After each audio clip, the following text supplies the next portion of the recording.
Meus irmãos, a paz do Senhor. Amém. Abra sua Bíblia, por favor, no livro de Neemias.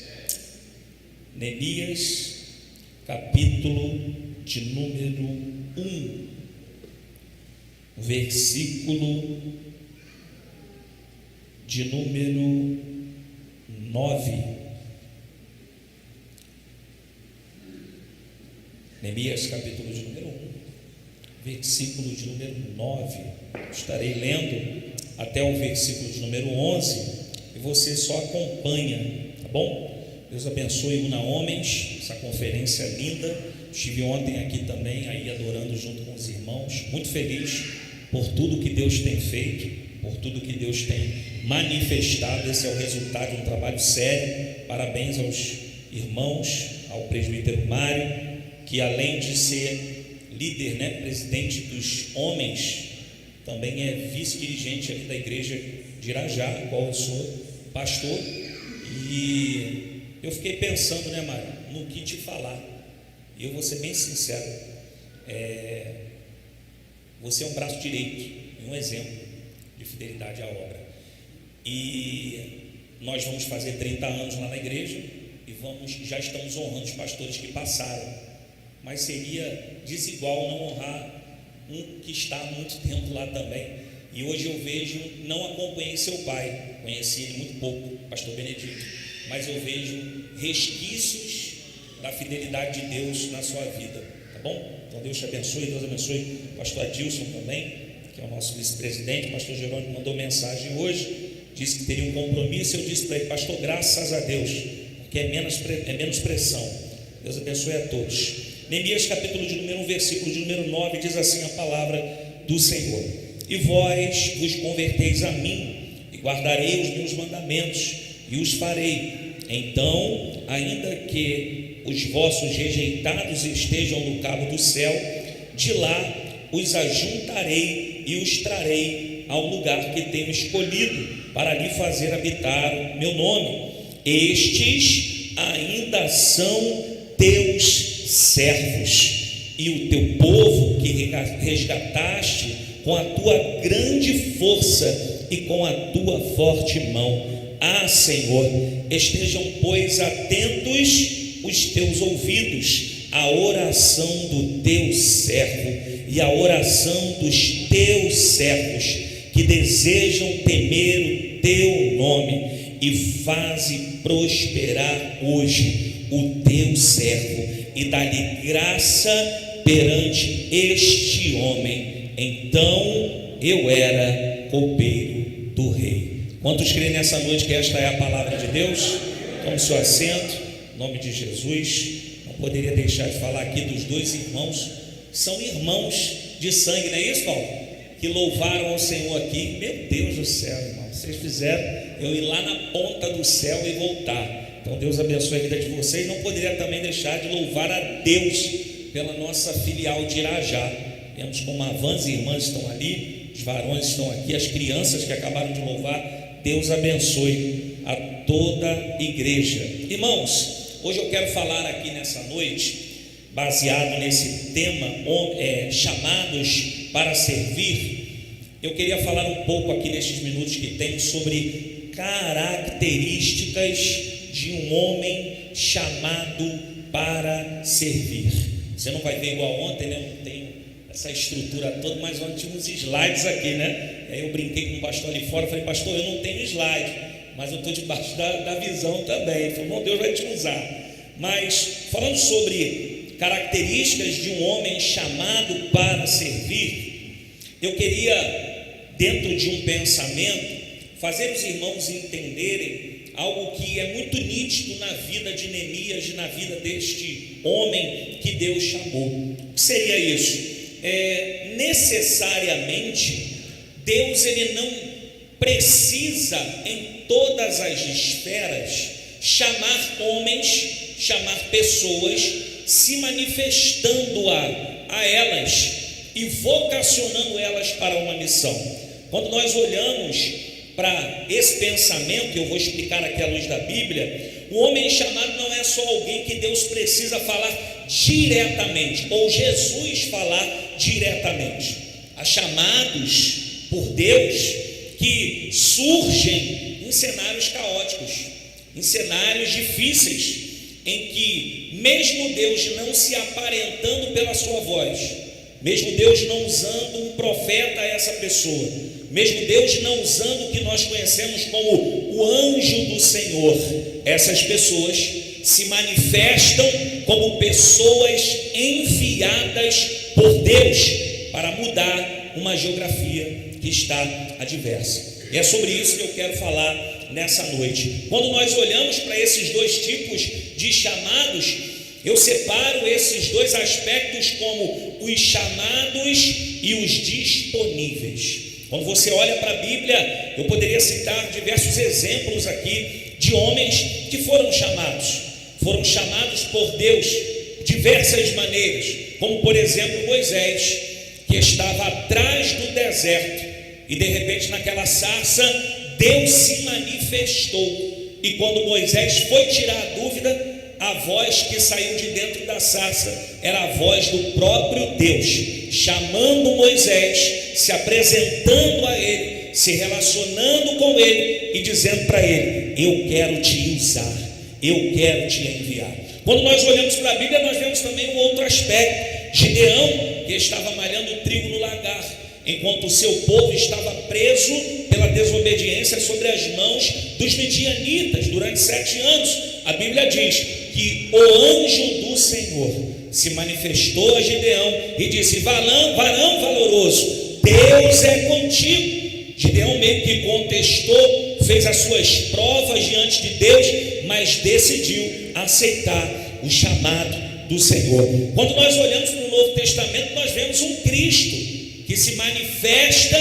e atrás dessa manifestação ele vai até apóstolos que, ainda não sendo apóstolos, ainda não sendo discípulos, ele decide a cada um que vai escolher. E quando nós vemos o cenário da pesca maravilhosa, nós vamos ver ali Pedro tendo a maior pesca da sua vida, e de repente Jesus, naquele momento de apogeu financeiro, de apogeu do seu trabalho de pesca, a Bíblia diz que Jesus disse: vem, me segue. E o texto continua dizendo: e deixando tudo, seguiram a Jesus. Esses aqui são os chamados, são aqueles que Deus de alguma forma se manifestou direcionamente, de uma direção para poder vocacionar essas pessoas. Só que também há aqueles que são disponíveis, há aqueles que Deus insere em um contexto, e dentro do contexto eles têm um discernimento de que é com eles, de que é através deles, de que eles não estão naquele ambiente por uma mera ocasião, mas estão ali porque Deus enviou eles. Eu poderia falar aqui também de vários, mas eu separei pelo menos 3. Davi, que vai corresponder à ordem de seu pai, indo ao campo em meio a uma batalha, levar alimentos para os seus irmãos e levar também alimento para o chefe do exército, e de repente ele veio um filisteu ali naquele cenário, debochando do povo de Deus, menosprezando durante dias aqueles que Deus levantou como chamados para a guerra. Mas Davi entendeu que num cenário como esse, se outros não estavam, ele estava disponível para ser usado pelo Senhor. Como Ezequias, que quando nasceu numa casa tão promíscua, quando teve a oportunidade de reinar Judá, Ezequias foi ao contrário de tudo que o seu pai Acais fez. E a Bíblia diz que Ezequias andou com Deus com prudência e não se ausentou da presença dele. Tirando Davi, não houve homem como Ezequias que teve intimidade com o Senhor, o homem que se colocou à disposição. E o último, Neemias, um simples copeiro do rei, que em um cenário tão caótico como esse, decidiu também se colocar à disposição. Resumindo sobre os disponíveis, você não vai ver tanto na vida de Davi quanto na vida de Ezequias, muito menos na vida de Neemias, alguém dizer para eles: dá para vocês nos ajudar? Dá para vocês fazerem a obra de Deus? Não. eles viram a realidade e tiveram empatia com a ocasião, dizendo: se ninguém se alistou, eu posso fazer aquilo que Deus precisa. Louvado seja o nome do Senhor. Quando nós olhamos para esse contexto do livro de Neemias, nós vamos perceber algumas peculiaridades muito importantes. Neemias é o último livro histórico. Neemias, ele fala sobre o terceiro período pós-cativeiro. Lembrando aos irmãos que sabem muito bem, a igreja que sabe muito bem, tudo isso que aconteceu com o povo foi por conta da desobediência. E a Bíblia vai nos dizer que por conta disso a cidade está completamente destruída, as portas estão queimadas, o muro, além de queimado, está destruído, fendido, e o povo que sobrou ali está em miséria. O texto também vai nos dizer que Hanani, irmão de Neemias, consegue ter acesso à fortaleza de Suzã, e ele tem acesso a Neemias, que está servindo o rei Artaxerxes. Uma outra coisa muito importante, eu já volto dentro do palácio, é que o próprio livro de Neemias é uma tipificação do nosso Senhor Jesus Cristo. Neemias é um tipo de Cristo, porque Neemias estava na fortaleza, vivendo do bem, do bom e do melhor. Neemias estava na realeza, e de repente, por conta da necessidade do seu povo, dos seus irmãos, da sua nação, ele abriu mão do apogeu do palácio de Artaxerxes e entrou pelas muralhas caídas de Jerusalém, não para levantar somente muros que estão queimados, mas para restituir um coração que estava destruído e desprezado, incentivando homens a entenderem que, se estiverem diante de Deus fiéis, tudo é possível para aqueles que creem. Eu queria começar pregando aqui para você e dizendo que, assim como Neemias, Paulo vai dizer que o nosso Cristo se desmistificou da forma de Deus, se fez semelhante aos homens, para que através da atitude da cruz, eu e você viéssemos ter dignidade, eu e você viéssemos ter uma nova chance, eu e você viéssemos ser lavados e remidos pelo sangue do Cordeiro. Louvado seja o nome do Senhor. Dito isso, Hanani, ele explica toda a situação do povo em Jerusalém. Hanani diz a Neemias toda aquela questão, e nós vamos perceber uma atitude no livro de Neemias, capítulo 1, verso 4, que é uma das primeiras características da vida de Neemias. Neemias, ele tem empatia e é acessível. Neemias, ele está no palácio, mas o irmão que veio da pobreza tem acesso a ele ainda.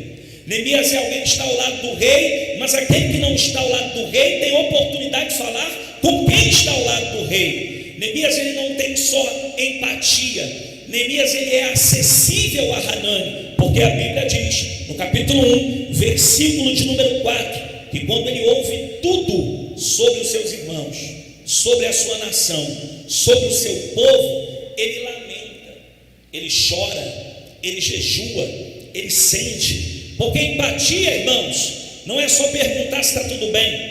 Empatia é sofrer com aquele que está sofrendo. Empatia é sentir na carne o que o outrem está vivenciando. E aí a Bíblia diz que Neemias, como qualquer ser humano comum, ele tem o peso das dores, são os seus irmãos, é a sua nação. Ele sente, ele chora, ele jejua, mas não para por aí, porque Neemias, ele passa um período de dificuldade, chorando, se lamentando, até jejum ele faz, mas a Bíblia nos diz que não se para por aí, que essa história não termina aí. Neemias, ele chora, ele jejua, ele se lamenta, mas ele se levanta para dar um recado para o mundo espiritual. Não são as notícias pesadas que têm o poder de neutralizar alguém que Deus chamou. Ei, escuta isso que Deus me trouxe aqui para te dizer. É numa notícia pesada que você, como ser humano, pode se lamentar, você pode se entristecer, você pode se lamentar, jejuar, chorar, entristecer-se alguns dias, mas qual é a resposta que você vai dar para aquilo que veio contra você? Qual é a resposta que você vai dar você. Neemias, ele sente, mas não para. Neemias, ele sente, mas se levanta para dar uma resposta. Então eu penso que a primeira característica é: nós precisamos ser mais acessíveis às pessoas. Nós precisamos ter mais empatia. Eu não vou entrar por esse caminho, mas se você olhar o aspecto da igreja de Atos dos Apóstolos, não são os apóstolos que cuidam do social da igreja. É a igreja que tem empatia com o outro. E lá no capítulo 2, depois do revestimento do Espírito Santo, você vai ver assim: e aquele que tinha, dividia com o que não tinha. Muitas vezes nós podemos ser a resposta de Deus para a vida de alguém que está precisando. E muitas vezes nós só inserimos ou centralizamos naqueles que estão com cargos, mas para servir, para ter empatia, para ser usado por Deus, os cargos ficam em segundo plano. Deus, ele conta com os disponíveis. Segunda característica também desse homem chamado por Deus está inserida no capítulo 2, versículo de número 1: fidelidade em servir. Neemias, ele não serve só na bonança. Neemias, ele não serve só na conferência. Neemias, ele não serve só com alegria, mas Neemias também serve no tempo de crise. Se tem algo que mexe comigo é justamente esse versículo de número 1, porque ele acabou de receber uma notícia pesada, ele acabou de se entristecer, mas ele se levantou para fazer aquilo que Deus chamou ele para fazer. Mesmo triste, ele pegou a bandeja e foi servir o rei. Mesmo triste, ele fez aquilo que ele foi chamado para fazer. E cá para nós, irmãos, eu tenho uma vírgula, sem nenhum tipo de ego, ou falsa humildade, mas eu tenho uma vírgula para dizer, hoje, pastoreando já um ano e alguns meses, que eu percebo de uma forma global que quando o calo aperta, a primeira coisa que algumas pessoas deixam de fazer é servir ao Senhor. Quando o calo aperta, aqueles que eram motivados, faziam, aconteciam, parece que o combustível se acaba, porque são elevados ou proporcionados pela motivação. E a motivação não sustenta quando o dia mal chega. A motivação não sustenta quando a porta bate e Deus permite. Ah, Diego, então o que motiva? Não a motivação, mas a razão. Eu e você precisamos saber o porquê nós estamos servindo e para quem nós estamos servindo. Foi lido aqui a recomendação que o apóstolo Paulo deixou à igreja de Corinto, no capítulo 15, versículo 58. Paulo diz: sempre abundantes, sabendo que nós estamos fazendo a obra para o... Ah, não me reconheceu, então você está fazendo para o homem. Ah, mas não me deu, então você está fazendo para o... Porque quem faz para o Senhor não cria expectativas humanas. Escute isso: a maior oportunidade da vida de Neemias estava em servir. E quando ele entra dentro do palácio ou da presença do rei Artaxerxes, o rei, que está acostumado a ver o seu servo servindo, percebe que aconteceu alguma coisa. E ele diz: que tristeza é essa? Porque o rei não só observa, mas o rei conhece o nosso sentimento servindo. Ele diz: porventura não é doença, mas é uma tristeza no teu coração. Oh, meu irmão, eu queria dizer nessa noite que Deus conhece você quando você está sofrendo, mas está em perseguição, quando você está sofrendo, mas a situação está difícil, quando você está sofrendo, mas quando você está servindo, mas a tua casa não está bem, quando você está servindo, mas está desempregado, quando você está servindo, mas as coisas não andam do jeito que você quer na sua vida. Mas Deus está me usando aqui para lhe dizer: não pare de servir, não baixe a excelência, continue segurando na bandeja e entrando na presença do rei. Eu precisava dizer isso aqui, porque imagina se Neemias, pastor Joel, não serve Artaxerxes naquele dia.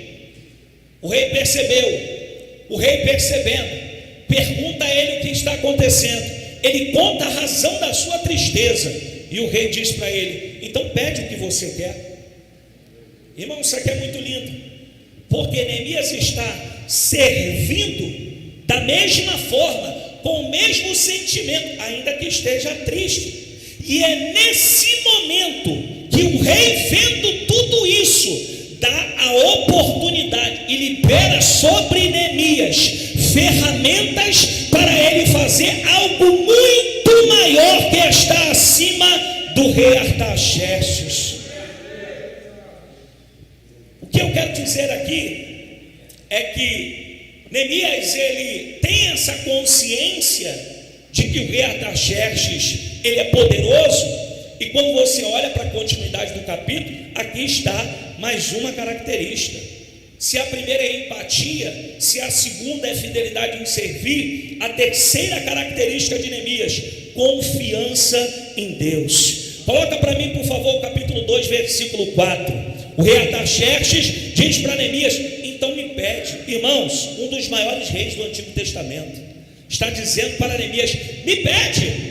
Se fosse eu, irmãos, carnalmente falando, faria uma lista.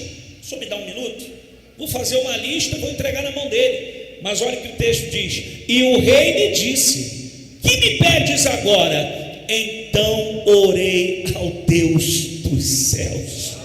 Oh, louvado seja o nome do Senhor. Neemias está dizendo com a sua atitude: eu sei que Artaxerxes tem poder, mas Deus tem todo o poder. Eu sei que Artaxerxes, ele tem recursos, ele tem madeira, ele tem a liberação, ele tem os homens, ele tem o cimento, ele tem o tijolo, mas só Deus pode reconstruir Jerusalém. Oh, louvado seja Deus. Quando nós olhamos para isso, nós entendemos que o poder, o governo, a justiça está diante daquele. Oh meu Deus, será que tem alguém que está comigo nessa palavra? Será que tem alguém que entende que Deus tem o poder de todas as coisas? E o interessante é que Neemias é crente, e Neemias sabe pedir. Só que Neemias entende que, ainda que Deus dê o acesso a Artaxerxes, quem tem a sabedoria e o discernimento é o Senhor. Então Neemias, ele pede: olha, eu preciso de cartas aos governadores. Você sabe muito bem que essas cartas eram salvo-conduto, era a liberação para ele passar pelas outras províncias, pelos outros governos, até chegar em Jerusalém. Neemias diz também: eu preciso de carta para Asaf, guarda do jardim, para liberar também a madeira. E a Bíblia diz que o rei, capítulo 2, versículo de número 9, depois de liberar o conduto, depois de liberar as cartas, depois de liberar a carta que dava a ele a autoridade de pegar as madeiras de Asaf, a Bíblia diz que o rei Artaxerxes enviou chefes do exército e cavaleiros. Eu gosto de imaginar, irmãos, o que a Bíblia diz. Então eu imagino Neemias saindo com uma comitiva de dentro de Suzã, em direção a Jerusalém. E na primeira abordagem que ele precisa passar na província, alguém de cima da muralha diz: quem é você? Sou Neemias, não te conheço. Não, você não me conhece, mas o que eu tenho é necessário para eu passar. Por quê? Porque o rei autorizou, porque o rei colocou o anel dele, porque o rei me deu liberação. O que eu estou querendo dizer com isso? Se você servir a Deus, se você entender os propósitos dele na tua vida, Deus vai te dar acessos a lugares que você não tinha condição de chegar, que você não tinha condição de receber, que você não tinha condição de desfrutar, mas porque você serviu nos momentos mais difíceis da tua vida, Deus irá fazer você desfrutar. Será que tem alguém para receber essa palavra aqui? Eu quero profetizar aqui nessa noite, irmão, que Deus permita que você entre naquela porta que disseram que você não vai entrar, que através da tua fidelidade, os teus filhos, os teus netos e toda a tua geração chegue aonde você não chegou, pela fidelidade que você tem a Deus. Quarta característica, a Bíblia diz que assim que Neemias chega, capítulo 2, versículo de número 11, Neemias chega em Jerusalém, e a quarta característica é a prudência, porque assim que ele chega com a comitiva, assim que ele chega com os homens, o texto diz: e cheguei a Jerusalém, estive ali 3 dias, verso 12, e de noite me levantei, eu e poucos homens. Escute isso: todas as vezes que Deus te chamar para fazer algo extraordinário, todas as vezes que Deus te enviar para fazer qualquer coisa para a obra dele, você nunca terá muitas pessoas, porque onde existe quantidade, Deus não está. Que é isso, pregador? Você lembra de Gideão? Você lembra de Neemias? Você lembra de Ezequias? Você lembra de Jesus? Porque Deus não está, irmãos, preocupado com aqueles que dizem que são. Deus está preocupado com os disponíveis. A Bíblia diz que na última mesa, Pedro se levanta e diz, a fala de Thales Roberto: Senhor, eu não sei Tiago, não sei João, mas eu estou acima da média, eu vou contigo até o final. E aí Jesus, para não deixar ele se transparecer acima dos outros, Jesus coloca ele no seu devido lugar. Pedro, tem alguma coisa que não está certa aí. A tua fala não está batendo com o que você vai fazer depois dessa mesa, porque essa mesa aqui não é de comunhão, essa mesa aqui é para revelar quem você é. Satanás pediu a tua vida para se andar, eu não deixei. Irmãos, se Satanás pediu, foi porque viu brecha. Ele saiu e fez tudo aquilo que ele disse ao contrário na mesa. Então, irmãos, nós precisamos ter prudência. Por quê? A Bíblia diz: a ninguém, e não declarei a ninguém o que o meu Deus me pôs no coração para fazer em Jerusalém. O que Deus prometeu a você?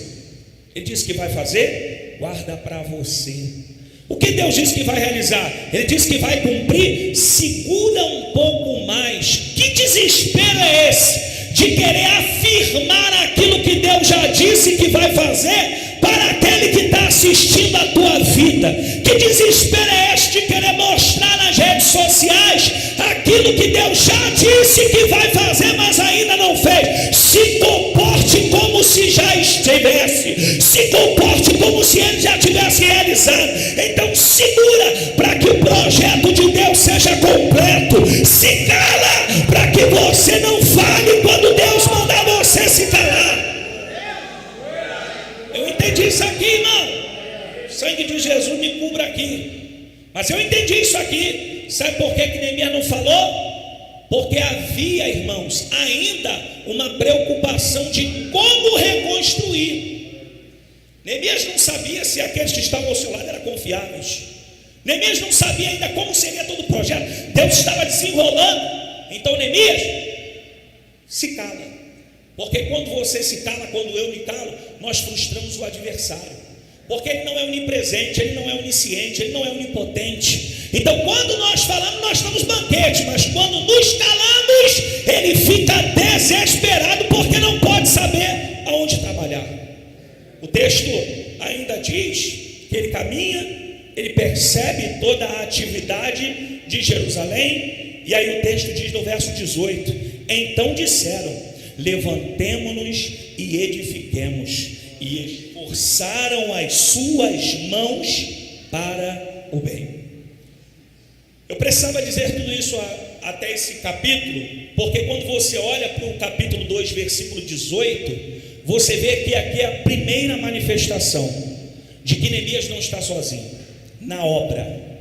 Aqui é a primeira manifestação que os homens que estão ao lado de Neemias se manifestam para dizer: eu estou aqui para fazer também, eu estou aqui para servir também, eu estou aqui para reconstruir também. Só que eu acredito muito no que o autor transmite. Então, depois dos homens dizendo estamos juntos, pela primeira vez apareceu a oposição. Enquanto os servos não se uniram para trabalhar, a oposição está calada, a oposição está em silêncio. Mas assim que Neemias e os homens dizem: levantemos e edifiquemos, o versículo 19 diz: ouvindo Sanbalate, Tobias e Gesem, zombaram de nós e desprezaram. Só que, irmãos, com muito respeito, deixa eu lhe falar algo aqui. Eles não estão falando com um homem qualquer, eles estão falando com um servo muito bem resolvido diante de Deus e muito consciente da sua missão.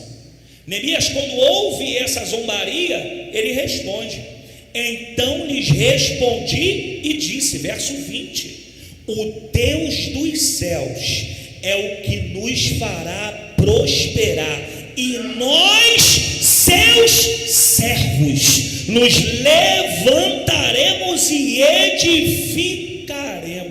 Sabe o que Neemias está dizendo? Com a oposição não se perde tempo. Quanto mais o diabo se levanta, mais você deve servir. Quanto mais o diabo se levanta, mais você precisa se aplicar à missão que Deus te deu. É para ficar na portaria? O inimigo se levantou, chegue mais cedo, limpe o caminho de onde você está, acenda as luzes, cuide do templo, se preocupe com as vidas, mas não abra a tua boca para revidar aquilo que o diabo quer.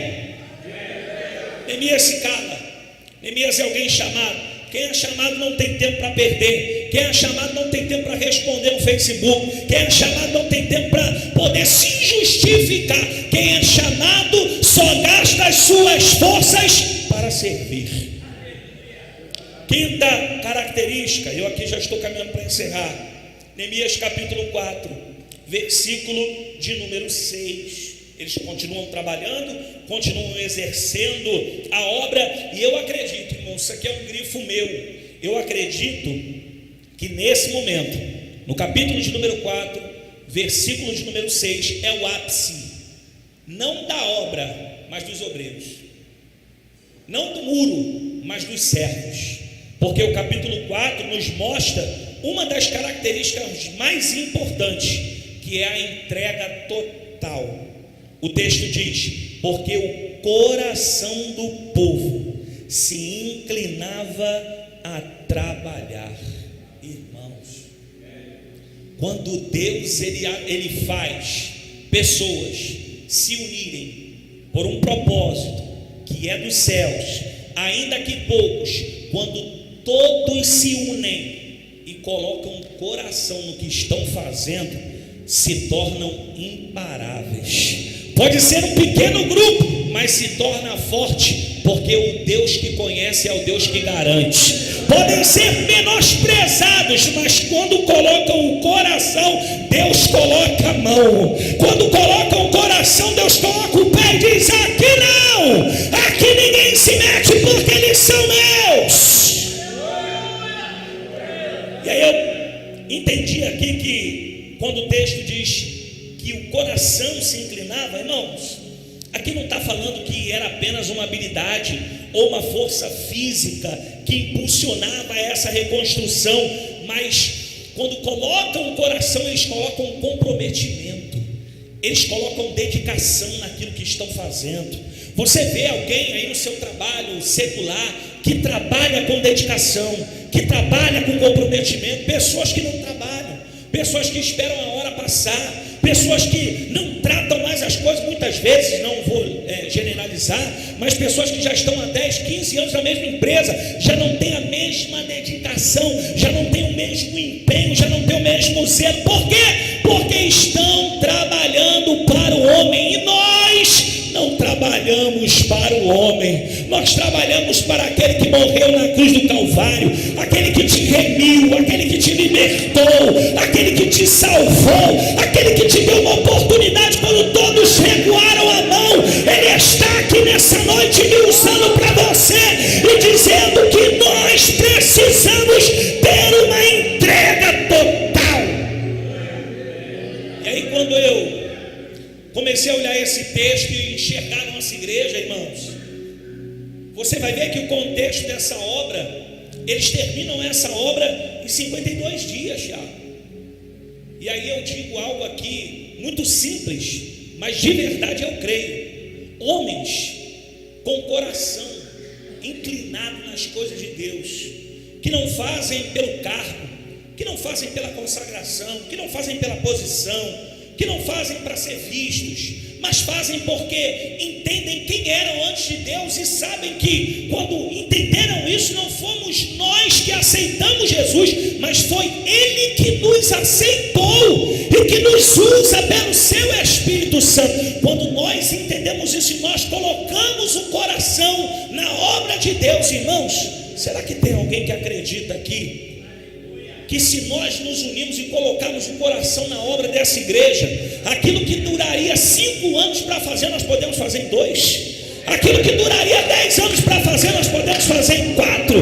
Deus falou comigo nesse teste, irmãos. Quando nós deixamos de lado o nosso desejo, a nossa vontade, aquilo que nós achamos que é certo ou errado, mas nós nos colocamos à vontade de Deus e a submissão a Ele, irmãos, Deus tem o poder de acelerar o tempo. E eu creio nessa noite que Ele está aqui conosco e que Ele tem o poder de acelerar a Deúna. Ele tem poder, meu irmão. Será que tem alguém que crê nessa palavra? Será que tem alguém que crê que Deus tem o poder de acelerar o tempo em favor da sua igreja? Por último, sexta característica, capítulo 6, versículo de número 2. Aqui Neemias já conseguiu construir o muro. Aqui a própria Bíblia diz, a partir do capítulo 4, que Neemias tapou todas as brechas. Depois você ora em casa. Mas a Bíblia diz que assim que ele tapa todas as brechas, a oposição se enfurece. Porque quando um homem chamado por Deus tapa a brecha do muro da vida dele, Satanás não consegue mais entrar, porque a brecha foi tapada.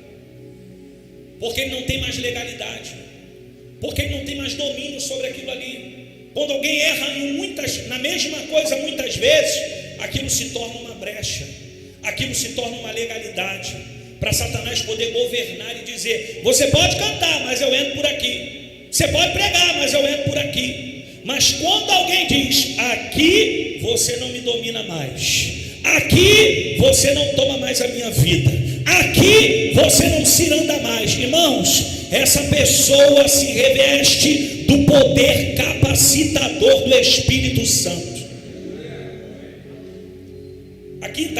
A sexta característica é o discernimento.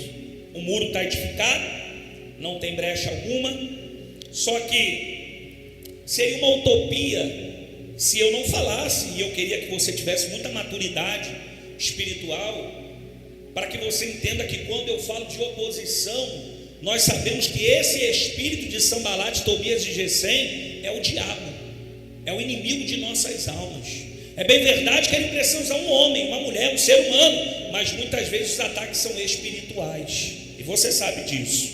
Só que assim que o muro está edificado, não tem brecha alguma, a oposição, irmãos, é articulada, porque eles pensam: já que não conseguimos parar a obra, se você olhar lá no capítulo 4, eles planejaram, enquanto a obra está muito grande, existe uma poeira muito grande subindo sobre as muralhas, os soldados estão distantes e eles dizem assim: vamos entrar pela poeira, porque essa poeira tão grande vai tirar a visibilidade deles. Só que o Deus que está ouvindo isso não está com eles, está acima deles. E o mesmo Deus que está acima está falando com o homem que também está acima do muro e diz: Neemias, pede para todo mundo se juntar na muralha, e a partir de agora não ter só colher para edificar, mas ter a autoridade da espada, dizendo para eles: se vir, eu uso a autoridade, se vir, eu uso a autoridade que Deus me deu. Irmãos, a autoridade não é bater boca não, a autoridade não é brigar não, a autoridade é dizer: sai em nome de Jesus. A autoridade é dizer: aqui tu não arruma nada. A autoridade é não dar ouvidos para vozes que não são daquele que nos chamou. E aí a oposição pensa: já que não conseguimos parar a obra, Vamos parar aquele que Deus chamou? E aí você vê no capítulo 6, versículo de número 2: Sanbalate, Tobias e Gesem enviaram a dizer: vem, congreguemo-nos juntamente nas aldeias, no vale de Ono. Esse vale de Ono, irmãos, é o vale que eu considero o vale da emboscada. 3 aspectos fazem nós entendermos sobre o propósito desses homens. Primeiro aspecto: de Jerusalém para o vale de Ono, uma distância aproximadamente de 40 a 48 quilômetros ao noroeste de Jerusalém. Muito longe, muito distante. Vale de Ono também é conhecido como a periferia de Benjamim, o limite da tribo de Benjamim. Por quê? Porque o Vale de Ono é o final da terra de Benjamim e o começo da terra dos filisteus. O Vale de Ono é um lugar vulnerável para Neemias. Então a oposição pensou: vamos congregar Neemias no Vale de Ono, lá onde você vai ser vulnerável. Por quê? Porque a obra que Neemias está levantando não só vai trazer bem para Jerusalém, mas mal Neemias sabia que a muralha de Jerusalém que estava sendo erguida também era proteção para ele. Então por isso que ele não podia sair de perto do muro, porque a intenção do inimigo era pegar ele fora da cidade e fazer uma emboscada. A ideia é afastar Neemias da obra que o protege para ter vantagem. Eu queria lhe dizer com muita humildade, muita simplicidade: cuidado com as emboscadas disfarçadas que parecem alianças. Existem pessoas, irmãos, e eu digo isso com muito respeito, que persegue, que luta, que peleja e do nada querem fazer aliança comigo e com você. Abre teu olho, porque Deus, ele também precisa nos dar discernimento de entendermos quem são aqueles que Deus quer ao nosso lado, quem são aqueles que Deus quer que você coloque dentro da tua casa, quem são aqueles que Deus quer que você abra o teu coração. Cuidado, porque existem casamentos sendo desfeitos porque pessoas abriram o seu coração para pessoas que Deus não queria. Então, perto do muro, Neemias está protegido.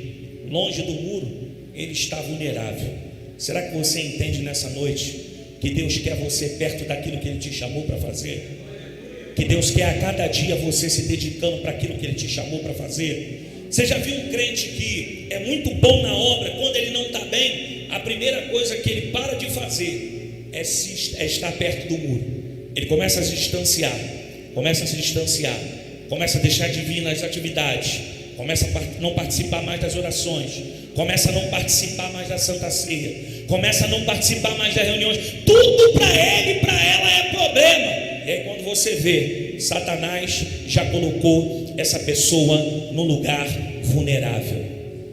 Então eu creio que nessa noite Deus tem o poder de nos dar discernimento. Por último, capítulo 6, versículo 15 e 16. Essa é a maior característica da vida de Neemias. Acabou-se, pois, o muro aos 25 de Elu, em 52 dias. Irmãos, foram 52 dias trabalhando todos os dias. Foram 52 dias trabalhando e lutando para viver, para não morrer. Sabe o que é isso? Só que em 52 dias Deus concluiu uma obra de obediência e renúncia. Não adianta nós obedecermos a Deus se nós não temos um preço a pagar. Não adianta nós obedecermos ao Senhor se não nos custa fazer aquilo que Ele nos chamou para fazer. Então Neemias, ele serve, mas serve com dor. Ele serve, mas serve com oposição. Ele serve, mas serve com intempéries. Mas dentro de Neemias nada pode ser alterado, porque ele tem a plena convicção que cada pedra que ele está construindo, cada pedra que está sendo erguida, ainda que seja a mão dos homens, o Deus do céu é o que está liberando toda a força, toda a sabedoria, todo o discernimento. Eu quero dizer nessa noite que se talvez você está empreitado em alguma obra que Deus lhe chamou, você só está vivo porque Deus está no controle. As coisas só estão fluindo porque Ele está nas tuas mãos. Tua família só está de pé porque Ele decidiu governar a sua casa. E eu preciso lhe dizer: continue fazendo aquilo que Ele te chamou para fazer. E nenhum principado, nenhuma potestade, nenhuma hoste celestial das trevas tem o poder de parar alguém que Deus chamou. Receba nessa noite força dos céus para você fazer a obra de Deus. Pare para pensar nisso, irmãos. Neemias construiu, os soldados construíram, até Artaxerxes participou da construção, ele investiu. Sabe quem foi as únicas pessoas que não construíram? Sanbalate, Tobias e Gesem. Porque Deus, ele não pode outorgar a vida de alguém que não constrói, mas tenta se opor. Então o nosso sentimento é não perder tempo, porque nós temos uma seara muito grande para trabalhar, e nós com Deus somos a maioria. Fique com essa palavra, que Deus abençoe a tua vida.